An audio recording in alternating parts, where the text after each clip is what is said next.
Praise lord. హల్లెలూయా. దేవనామ స్తోత్రాలు. మీ అందరికీ నా వందనాలు. దేవుడు ఉచితమైన కృపను బట్టి ఈ దినం కూడా మన అందరినీ సజీవులుగా ఉంచి ఆయన సన్నిధిలో నిలబెట్టిన దేవనామ స్తోత్రాలు చెల్లిద్దాం. హల్లెలూయా. యోహాను సువార్త 17వ అధ్యాయము 17వ వచనాన్ని ధ్యానం చేద్దాం. యోహాను సువార్త 17వ అధ్యాయము 15వ వచనాన్ని ధ్యానం చేద్దాం. 17వ అధ్యాయము 17వ వచనం. సత్యమందు వారిని ప్రతిష్ఠ చేయము, నీ వాక్యమే సత్యము. ప్రార్థన చేసుకుందాం.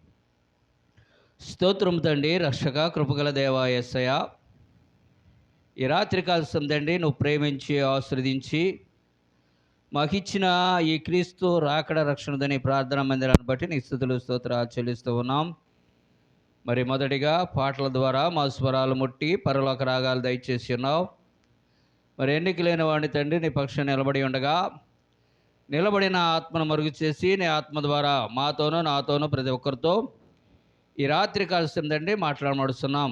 ప్రతి ఒక్కరికి వినగల చెవి, గ్రహించగల హృదయాన్ని దయచేయమని, నువ్వే ఘనత మహిమ ప్రభావం పొందమని నజరేయుడు పవిత్రుడైన యేసయ్య పరిశుద్ధ నామంలో అడిగి వేడుకొనుచున్నాము తండ్రి. ఆమేన్. హల్లెలూయా. అయితే ఇక్కడ మళ్ళీ చదివే మాట, సత్యమందు వారిని ప్రతిష్ఠ చేయము, నీ వాక్యమే సత్యం. ఇక్కడ ఆయన చెబుతున్న మాట ఏంటంటే, యేసు ప్రభు అంటున్నాడు, తన తండ్రితో చెబుతూ ఉన్నాడు, సత్యమందు వాళ్ళని ప్రతిష్ఠ చేయము, నీ వాక్యమే సత్యం అంటున్నాడు. ఈ వాక్యము మనం గమనించినట్లయితే జ్ఞాని అయిన సొలొమోను ప్రసంగి గ్రంథములో ఒక మాట చెబుతూ ఉన్నాడు. ప్రసంగి గ్రంథము 7వ అధ్యాయము 1వ వచనం. ప్రసంగి గ్రంథము 7వ అధ్యాయము 1వ వచనం. సుగంధ తైలముల కంటే మంచి పేరు మేలు, ఒకని జన్మదినము కంటే మరణ దినమే మేలు. హల్లెలూయా. ఇక్కడ దేవుడు చెబుతున్న మాట ఏంటంటే, ఈ భూలోకములో చాలా ప్రాముఖ్యమైనది ఏంటంటే పేరు. అందుకనే ఏమంటున్నాడంటే, సుగంధ తైలముల కంటే మంచి పేరు మేలు, ఒకని జన్మదినము కంటే మరణ దినమే మేలు అంటున్నాడు. అంటే ఇప్పుడు ఈ లోకంలో మనము ఏం చేయాలంటే, మనకొక పేరు అనేది చాలా ప్రాముఖ్యమైనది. ఈ పేరు చాలా మరి ఈ లోకంలో బ్రతకాలంటే, ఏదైనా కలిసి రావాలంటే, ఏదైనా కూడా పేరు బలాలు చాలా ప్రాముఖ్యమైనది. అందుకనే సుగంధ తైలముల కంటే మంచి పేరు. అందుకనే మనం గనక మన పిల్లలకి పేర్లు పెట్టాలంటే చాలా ఆలోచిస్తాము. చక్కగా ఎతికి ఏది బాగుంటుందా అని ఆ పేర్లు పెడతాం. నేను అదే హైదరాబాద్లో ఉన్నప్పుడు మేము ఒక వైండింగ్ షాప్ పెట్టాము. అక్కడ నా ఫ్రెండ్స్ అంతా కూడా బ్రాహ్మణులు అని చెప్పాం. ఆ ఫ్రెండ్ పేరు ఏంటంటే వేణుగోపాల్ ఆయన పేరు. అయితే బ్రాహ్మణులు అతను, అది వేణు అని పిలుస్తాం. అతను ఏం చేసేవాడంటే, ఉదయాన్నే అంటే అతని దగ్గర షాపు తాళాలు, ఆయన దగ్గర ఒక షర్ట్ ఉంటుంది, నా దగ్గర ఒక షర్ట్ ఉంటుంది. అయితే ఆయన నాకంటే ముందుగా ఉదయాన్నే వచ్చేసి అక్కడ పూజ చేసి ఏం చేసేవాడంటే, ఆ పూజ చేసిన తర్వాత షాపు మనం వచ్చేవాళ్ళం అనమాట. అంటే నాకంటే ముందే వచ్చి ఆయన చేసేవాడు. చాలా నిష్ఠగా ఉండేవాడు కుర్రాడు.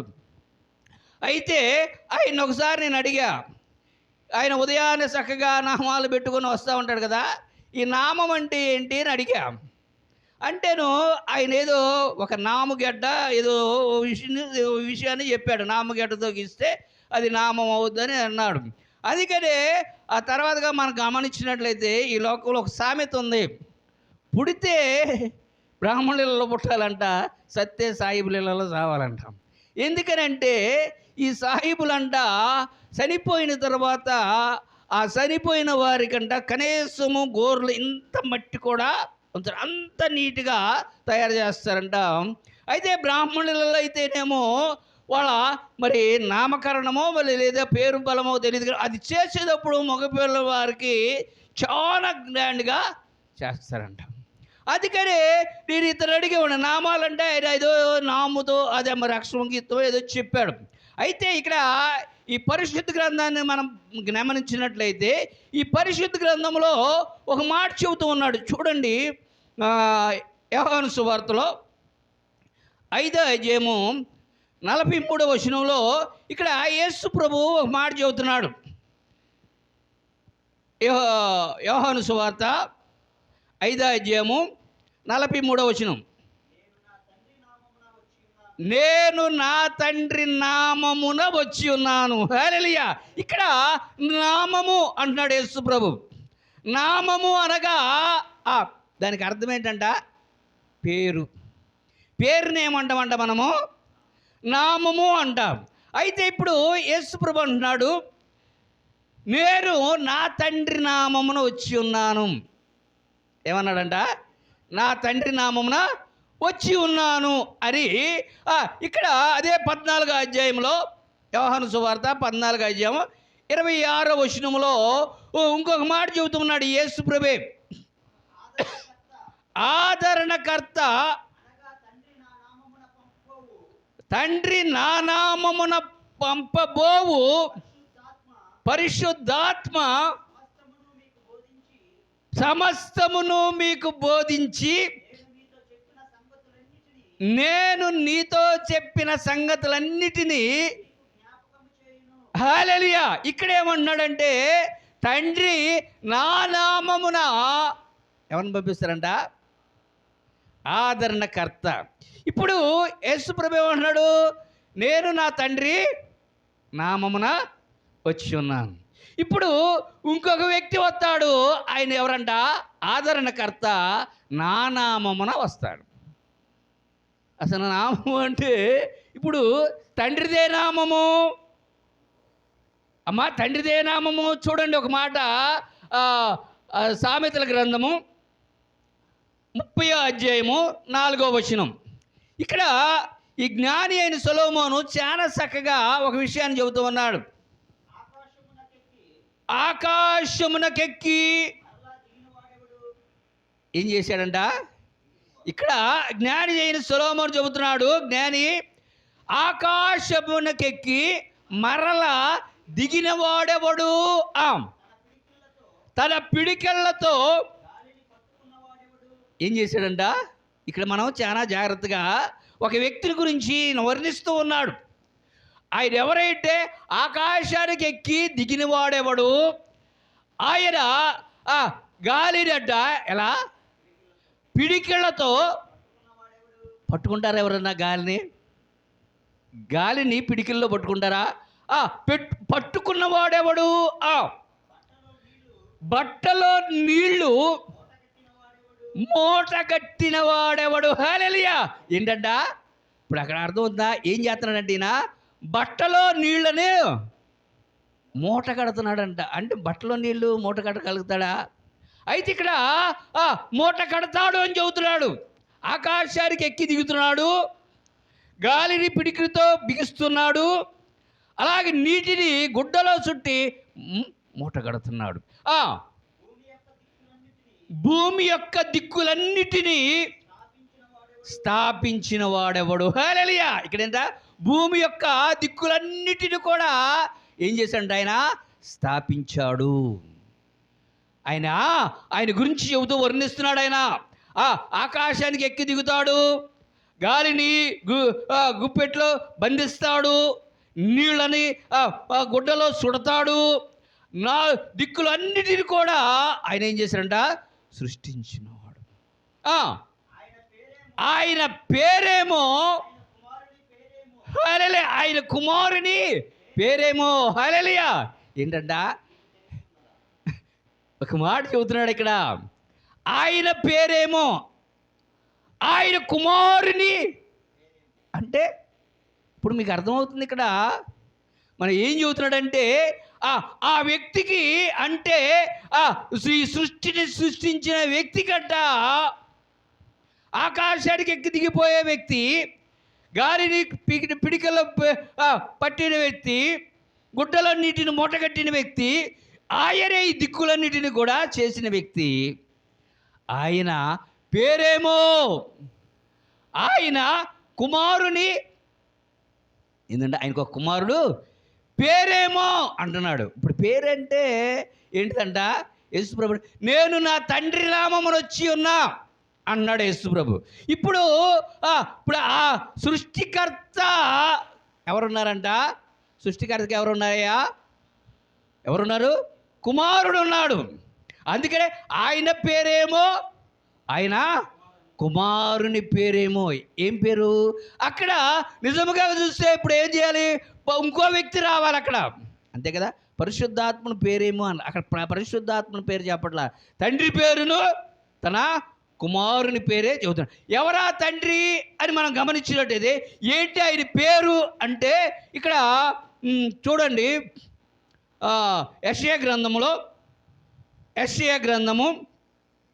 43వ అధ్యాయము 10వ వచనం. మీరు తెలుసుకొని నన్ను నమ్మి నేనే ఆయనను గ్రహించున్నట్లు మీరును నేను ఏర్పరచుకొనిన నా సేవకుడును నాకు సాక్షులు. ఇక్కడ ఒక మాట చెబుతున్నాడు. ఇక్కడ మనం చాలా గమనించాల్సిన విషయం ఇది. ఏమన్నాడంటే ఇక్కడ మళ్ళీ చదువు మాట ఏంటంటే, మీరు తెలుసుకొని నన్ను నమ్మి ఏమంటున్నాడంట? నేనే ఆయన. హల్లెలూయా. అంటే ఇప్పుడు నేను ఇక్కడ నిలబడినప్పుడు నన్ను చూసినప్పుడు నన్ను గుర్తుపడతారా లేదా? పోనీ నేను ఇంకో చోటకి వెళ్ళాను, అక్కడికి వెళ్ళినప్పుడు నన్ను గుర్తుపడతారా లేదా? అంటే ఇప్పుడు నన్ను గుర్తుపట్టట్లేదంటే ఏంటి అంటే నా రూపము అక్కడ మారింది. మనం చాలా గమనించాల్సిన విషయం ఏంటంటే ఆ రూపం మారింది. అందుకనే నేనే ఆయన అంటే ఇంకో ఆయన ఉన్నాడా? మరి ఇక్కడ మాట చెబుతుంది అదే కదా, నేనే ఆయననని గ్రహించినట్లు మీరును నేను ఏర్పరచుకొనిన నా సేవకుడును నాకు సాక్షులు. హల్లెలూయా. ఇందట నాకు సాక్షులు. నాకు ముందుగా ఏ దేవుడును నిర్మింపబడలేదు, ఏ దేవుడును. హల్లెలూయా. ఇక్కడేమన్నాడంట? నాకు ముందుగా ఏ దేవుడు నిర్మించబడలేదు, నా తర్వాత ఏ దేవుడు ఉండడు, నేనే యెహోవాను, నేను తప్ప ఏరొక రక్షకుడు లేడు. హల్లెలూయా. ఏమి లేడట? ఏరొక. ఇప్పుడు యెహోవా నేనే అంటున్నాడు, నేనే దేవుడు అంటున్నాడు. నాకు ముందు ఏ దేవుడు లేడు, నా తర్వాత ఏ దేవుడు లేడు. నేనే యెహోవాను, నేను తప్ప వేరొక రక్షకుడు లేడు. హల్లెలూయా. ఇప్పుడు ఎవరు లేరంట? ఇప్పుడు యెహోవా ఎవరు? నేను తప్ప వేరొక రక్షకుడు. అందుకనే పిలుపు అన్నాడు. పద్దాక యేసుప్రభు అంటున్నాడు తండ్రి తండ్రి తండ్రి అంటే యేసుప్రభుని ఒక మాట అడిగాడు. చూడండి, యోహాను సువార్త 14వ అధ్యాయం 8వ వచనం. 14వ అధ్యాయం 8వ వచనం. అప్పుడు ఫిలిప్పు, ప్రభువా తండ్రిని మాకు కనపరుచుము, మాకంతే చాలునని ఆయనతో చెప్పగా యేసు, ఫిలిప్పు నేను ఇంతకాలము మీ వద్ద ఉండినను నీవు నన్ను ఎరుగవా? హల్లెలూయా. చాలు, నన్ను చూసినోడు తండ్రి. ఇప్పుడు ఎవరిని అడుగుతున్నాడు ఈయన? ఫిలిప్పు యెహోవాను అడుగుతున్నాడు. యెహోవా ఏమంటున్నాడు? నేనే రక్షకుడిని అంటున్నాడు. ఇప్పుడు యేసు అంటే ఏంటిది? రక్షకుడు. ఇప్పుడు యెహోవా నామం ఏంటి? రక్షకుడు. ఇప్పుడు యేసు నామం ఏంటి? మరి ఇప్పుడు నా నామంలో ఒక పరిశుద్ధ ఆదరణకడ వస్తాడు అన్నాడు. ఆయన నామం ఏంటి? రక్షకుడు. అంటే ఇప్పుడు ఎన్ని నామాలు ఉన్నాయి? ఇప్పుడు తండ్రికి ఒక నామం ఉండే, కుమారుడికి ఒక నామము, పరిశుద్ధాత్మకు ఒక నామం.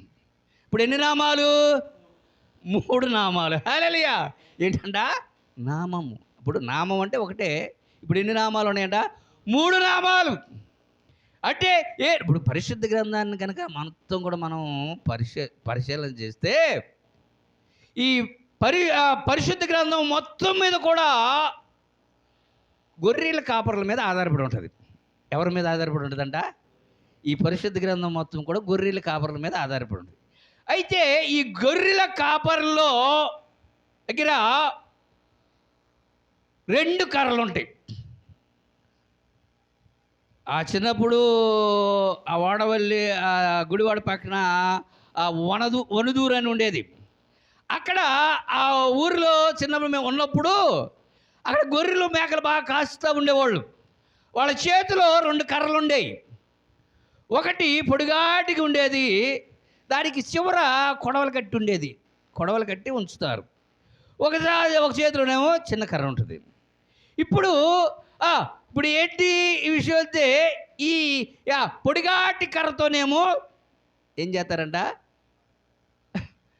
అంటే, ఇప్పుడు పొడిగాటి కర్ర ఏంటి? దేనికి అర్థం? అది మేపరి. ఏం చేస్తుందంట? ఈ మేపేదాన్ని పొడిగాటి కర్ర మేపరి అంటారు. ఈ చేతిలో ఉన్నదేమో కాపరి అంటారు. ఈయన చేతిలో 2 కర్రలు ఉంటాయి. మనం ఈ పరిశుద్ధ గ్రంథాన్ని చూస్తే ఆయన మేపరి, కాపరి. అయితే ఇక్కడ ఈ గ్రంథం మనం కనుక చూసినట్లయితే ఇప్పుడు ఈ క్రిస్టియన్స్ కాకముందు వీళ్ళేమన్నా హరిజనులు అనేవారు. ఈ హరిజనులు అనేదానికి హరిహరులు. హరి అంటేనేమో చూడండి, ఒక మాట కొలసీలకు రాసిన పత్రికలో, కొలసీలకు రాసిన పత్రిక 1వ అధ్యాయము 17వ వచనం. 17వ వచనం. 1వ అధ్యాయం 17వ వచనం. ఆయన అన్నిటికంటే ముందుగా ఉన్నవాడు,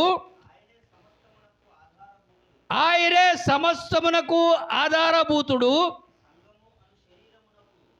అంటే ఆయనే అన్నిటికంటే ఆధారభూతుడు. హల్లెలూయా.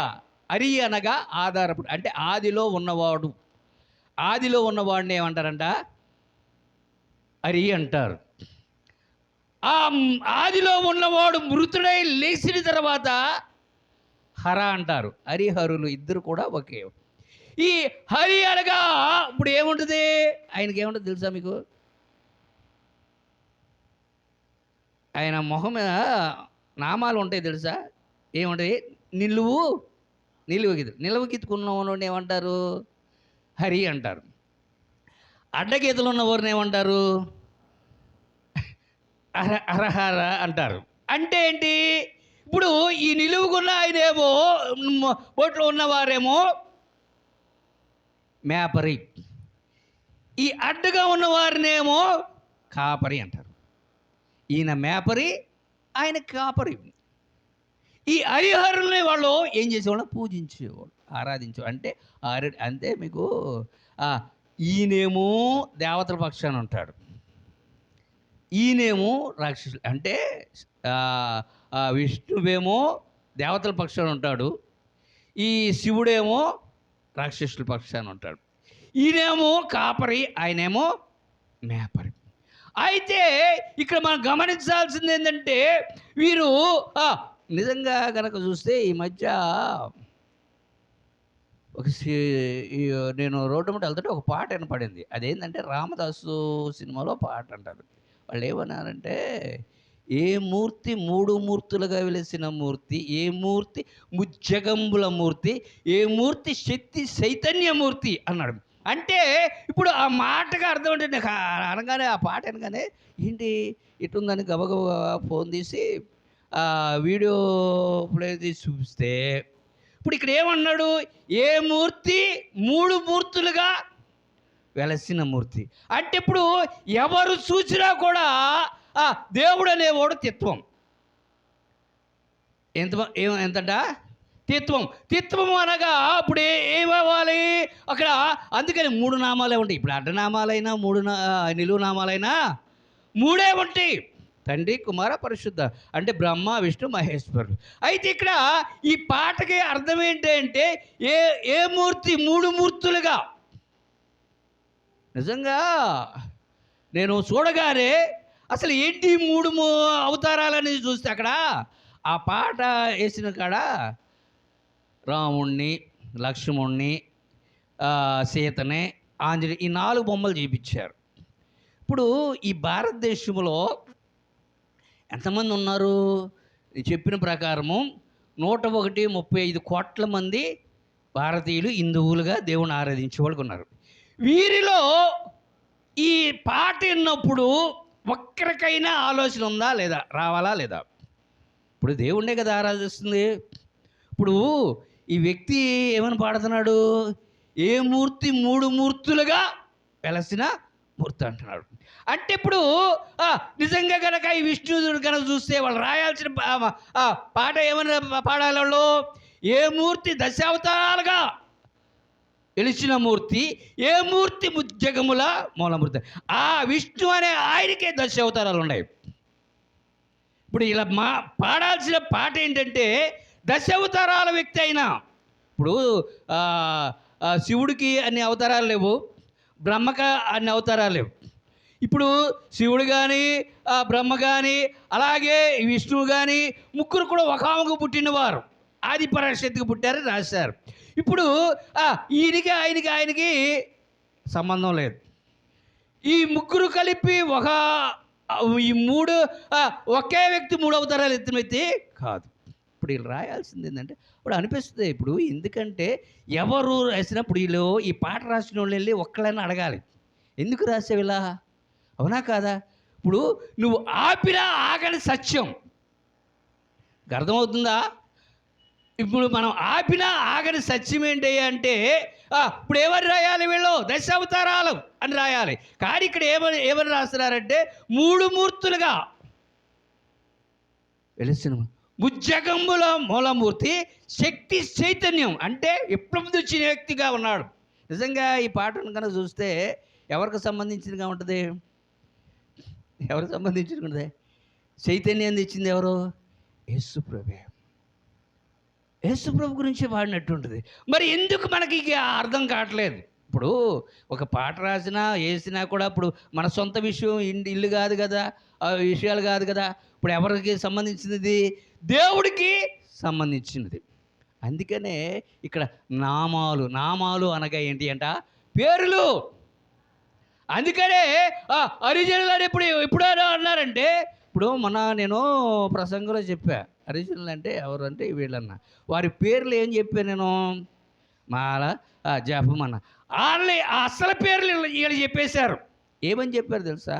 వీళ్ళ పేర్లు, అసలు పేర్లు ఆ గ్రంథంలో రాయబడి ఉంటుంది. ఏంటి?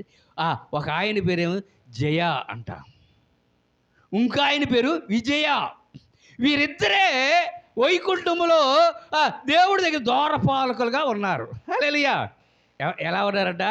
ద్వారపాలకులుగా ఉన్నారంటే వారు శపింపబడిన తర్వాత వాళ్ళ రాక్షసులుగా తయారయ్యారు. ఇప్పుడు ఎక్కడైతే ఉంటారో అక్కడే ఉంది. కాబట్టి ఇక్కడ కీర్తనాకారుడు 23వ కీర్తన అంటాడు, నా దుడ్డు కర్రయు నా దండమును నీవే. హల్లెలూయా. ఇప్పుడు ఏంటంట? నా దుడ్డు కర్ర నా దండం అంటే 2. దుడ్డు కర్ర ఒక ఇప్పుడు గొర్రెల కాపురం దగ్గర ఏముండి అంట, ఈ 2 కర్రలు ఉంటాయి. అందుకనే చూడండి, హరి దగ్గర ఇప్పుడు రాముడు గుడి అన్నప్పుడు రాముడే ఉండాలి. దంపూర్ ప్రాంతం వెళ్తే అక్కడ రామతీర్థం ఒకటి ఉంటుంది, వెళ్ళాం. రామతీర్థం అంటే సముద్రం పక్కనే ఉంటుంది. ఆ రామతీర్థం వెళితే అక్కడ నేను చూడగానే స్టన్ అయిపోయా. అక్కడ గుడి ఎవరిది ఉండాలి? రాముడిది ఉండాలి. అక్కడ ఏ గుడి ఉందంటే శివుడి గుడి ఉంది. ఏంటి రామతీర్థం అని ఉంది, శివుడి గుడి ఉందంటే దానికి ఒక చరిత్ర చెప్పారు అక్కడ. ఈ శివుడే రావణంట అన్నాడు. అంటే మనకు అర్థం కాని స్థితిలో ఏ పేరు. అందుకనే ఇప్పుడు కూడా చూడండి, విష్ణు భక్తులకి శివుడు భక్తులకి ఎప్పుడు గొడవ, వాళ్ళిద్దరు ఎప్పుడు కూడా కలిసి ఉండరు. అయితే దేవుడి విషయంలోకి వచ్చేటప్పటికి నా దుడ్డు కర్రయు నా దండమును నీవే. అందుకని చూడండి, విష్ణువుకేమో 3 నామాలు ఉంటాయి, నిలువు నామాలు ఉంటాయి. అలాగే శివుడికేమో అడ్డనామాలు ఉంటాయి. ఆయనేమో మేపరి, ఈయనేమో కాపరి. ఇప్పుడు యేసు ప్రభు దగ్గరికి వచ్చేటప్పటికి ఏముంటాయంట? ఆయన నామం ఏం తెలుసా? ఇట్టా ఉంటుంది. అంటే నిలువు కర్ర, అడ్డకర్ర. అంటే ఏంటి? ఇప్పుడు ఆయనేమో మేపరి, ఈయనేమో కాపరి. ఇప్పుడు యేసు ప్రభు ఈయనే కాపరి, మేపరి, 2. హల్లెలూయా! ఇక అర్థమవుతుందా? ఆయనే మేపరి, ఆయనే.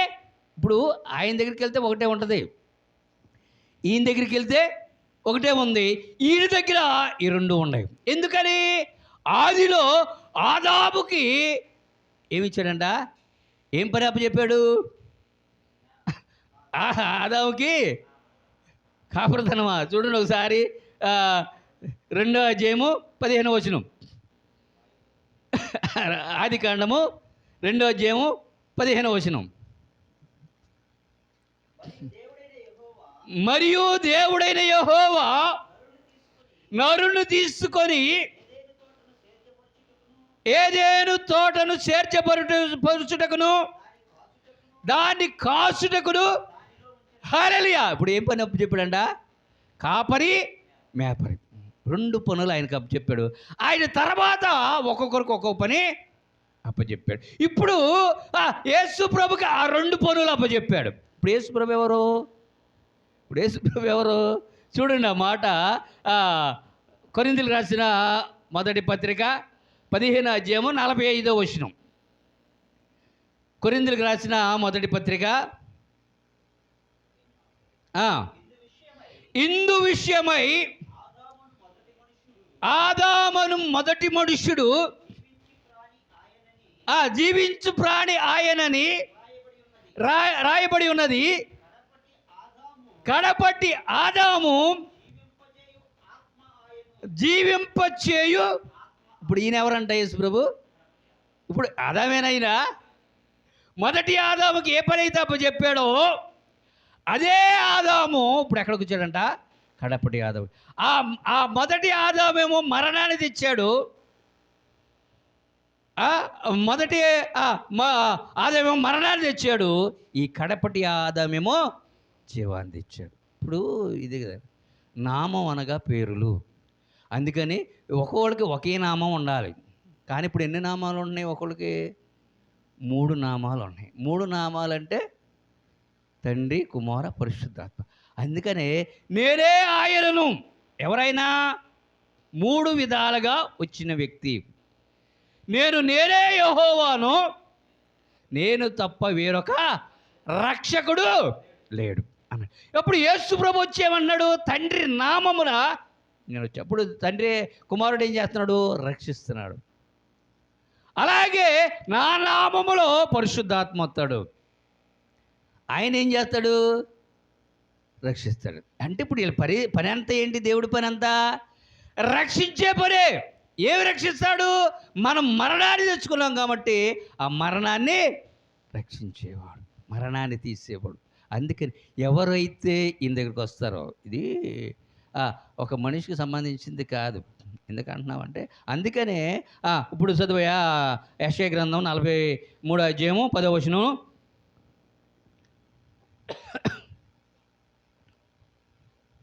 యెషయా గ్రంథము 43వ అధ్యాయం 10వ వచనం.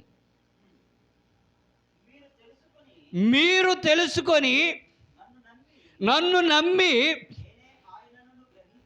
నేనే ఆయనని గ్రహించున్నట్లు మీరును నేను ఏర్పరచుకొని నా సేవకుడును నాకు సాక్షులు నాకు ముందుగా ఏ దేవుడును నిర్మింపబడలేదు, నా తరువాత ఏ దేవుడును ఉండడు, నేనే యెహోవాను, నేను తప్ప ఏరొక రక్షకుడు లేడు, ప్రకటించువాడను నేనే, రక్షించువాడను నేనే. ఏం చేస్తాడంట ఇప్పుడు ఇక్కడ? గ్రహింపచేయువాడను నేనే, ఏ అన్య దేవతయు. హల్లెలూయా. ఇక్కడ ఉన్నాడు చూసే, ఏమన్నాడు తెలుసా? దాన్ని గ్రహించే శక్తి కూడా నేనే. ఇప్పుడు ఆయన గ్రహించాలంటే ఏం చేయాలంట? ఆయన శక్తి, ఆయనే గ్రహింపాలి. అందుకని ఆయన దగ్గరికి, అందుకనే ఈయన ఏమన్నాడంటే, ఏ మూర్తి 3 మూర్తులుగా వెలిసిన మూర్తి, ముజ్జగముల మూర్తి, ఆ నామమే, అందుకే శ్రీనామమే భవసాగరం ఈదుద్ది. అంటే ఇప్పుడు దేనివల్ల మనము ఈ భూలోకంలో ఈ జీవితాన్ని ధన్యం చేసుకుంటామంటే పేరుతోనే. ఆ నామం అనే పేరుతోనే. ఆ పేరులో అక్కడ శ్రీరామనామ అమృతం అంటే దాన్ని తాగాలంటున్నాడట. ఇదేని తాగాలంట? పేరుని తాగాల. పేరు తాగితే ఏమవుతుంది? మీకు అర్థమైందా? ఈ నీళ్లు త్రాగు ప్రతి వాడును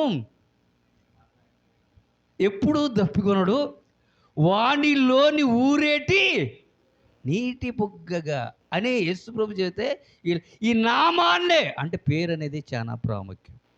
భూలోకంలో పేరు అనేది ఏంటంట చాలా ప్రాముఖ్యం. కాబట్టి ఆ పేరునే నామం అంటారు.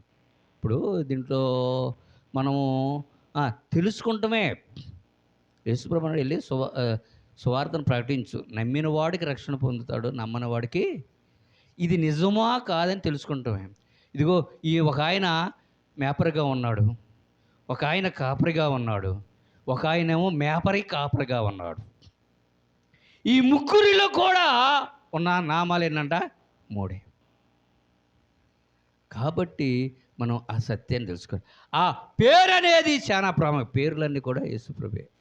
ఈ మీరు ఇంటికి వెళ్ళిన తర్వాత ఏదైనా సరే ఈ పాట ఒకసారి వింటే ఇదే, అది మొత్తం కూడా యేసుప్రభు సంబంధించిన పాటగానే ఉంటుంది, కానీ ఇంక దేనికి ఉండదు. కాబట్టి అలాంటి జీవితం మనం పొందాలని ఈ మాటలు దేవుడు దీవించి ఆశీర్వదించునుగాక. హల్లెలూయా.